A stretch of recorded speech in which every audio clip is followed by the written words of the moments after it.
I'm the only one that should be singing on this show. Oh, really? Right? Oh, dude. You want to go there? We've got you singing Celine Dion and Toby Keith as well. That's my go-to. Is it? Yeah, it's your go-to. Yeah. In fact, as I recall, when you were singing the Celine Dion, that your wife texted you and said, "What are you doing? Stop doing that." Like every dog in the neighborhood is barking right now because you're singing right there as part of it. All right, so this World Series, again, the Blue Jays playing up till yesterday. And so you wonder with Gausman pitching yesterday, can he be ready to start game 1 on Friday? Maybe. Or do they start with Yosevich in that game? And that possibility. So Blake Snell probably gets to start. Yamamoto in game 2 versus Gausman, some speculation there. Glasnow in game 3 versus Bieber. Ohtani versus Scherzer could be interesting. Yosevich and Snell in a game 5. And so I think, look, the starting pitching advantage clearly goes to the Dodgers.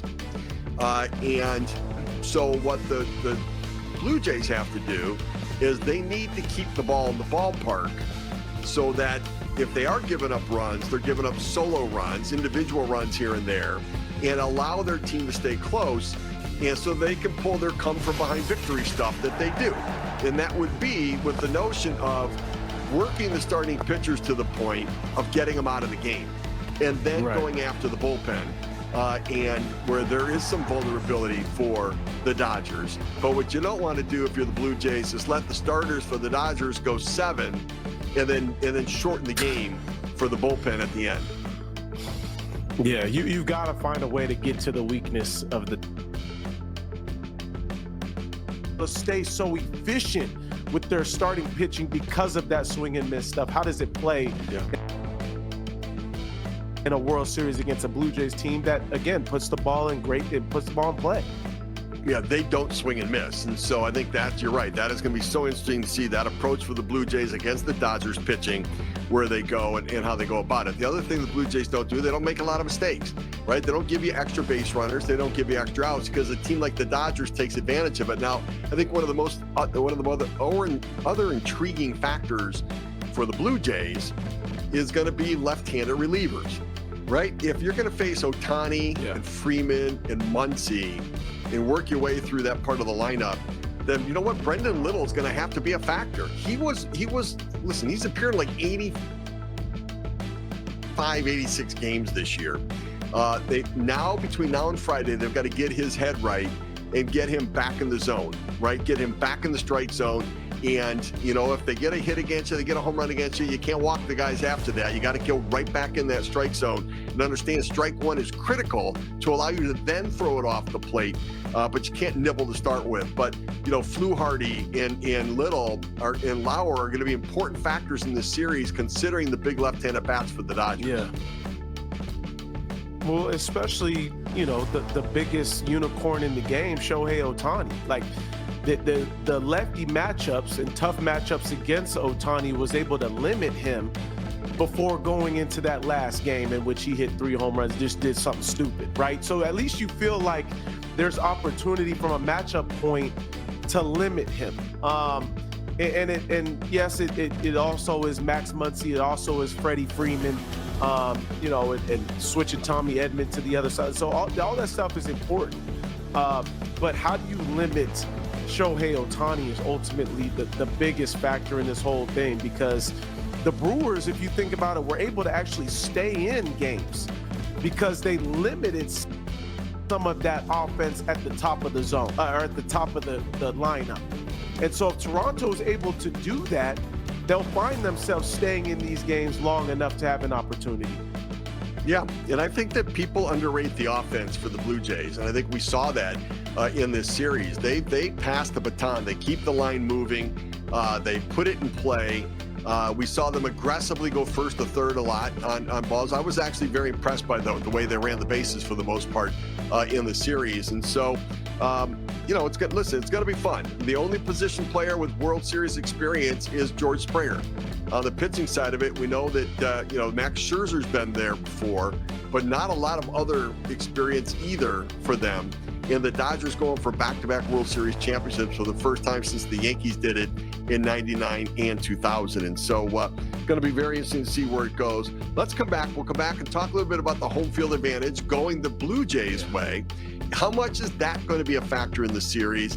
And how will the fans in Toronto treat Shohei Ohtani, who shunned them when he chose to go to Los Angeles as a free agent a couple years ago? Let's stir it up in the leadoff spot on MLB Network Radio and live.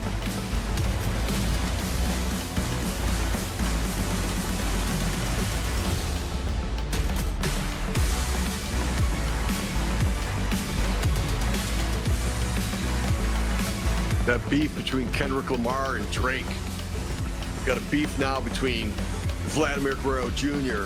and Freddie Freeman. By the way, morning matchup yesterday.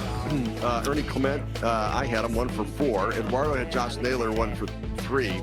Darnia had Eugenio Suarez 1 for 4. And Tim, our producer Tim, did have Cal Raleigh, who did hit a home run of the game yesterday, and he gets the victory. So congratulations to him, I suppose.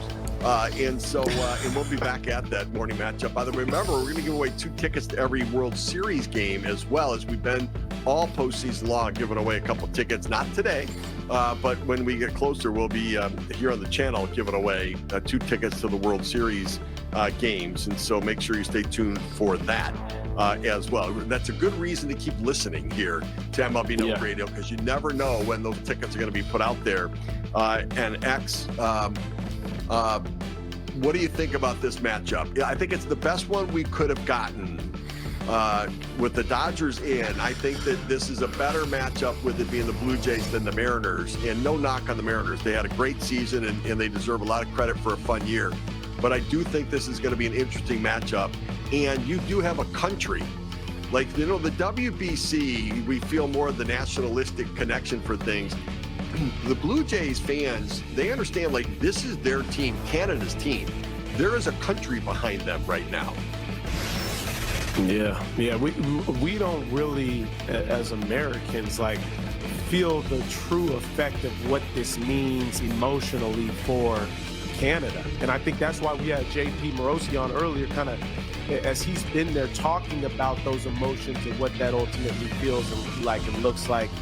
And I think that's what's cool about this, knowing too that you have balance in this team. I think that's been a lot of our conversation over the past couple hours, is how much balance that the Toronto Blue Jays have when you're watching these games, and their ability to go to different guys in different situations and not just count on a top heavy lineup or guys to go deep. I think that's what makes it fun, is when there's some unpredictability in who's going to perform and who's going to step up. So I think from a matchup standpoint, it couldn't be any better.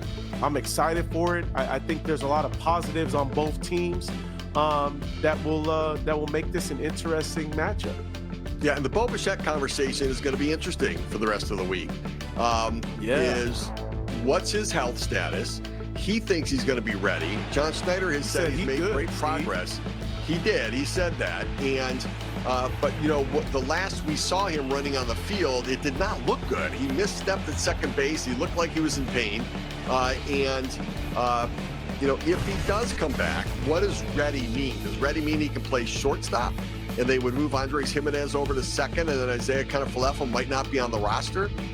Or maybe they keep Kiner-Falefa to protect with Bichette, and Joey Loperfito's not on the roster? Like, they don't have on Anthony Santander because he was taken off the last roster, so he can't participate. And so, you think about it and think, okay, are they better off with Bichette in there? Because right now, like, Jimenez has played a great shortstop. He's a much better defender at shortstop. I mean, it's not even close.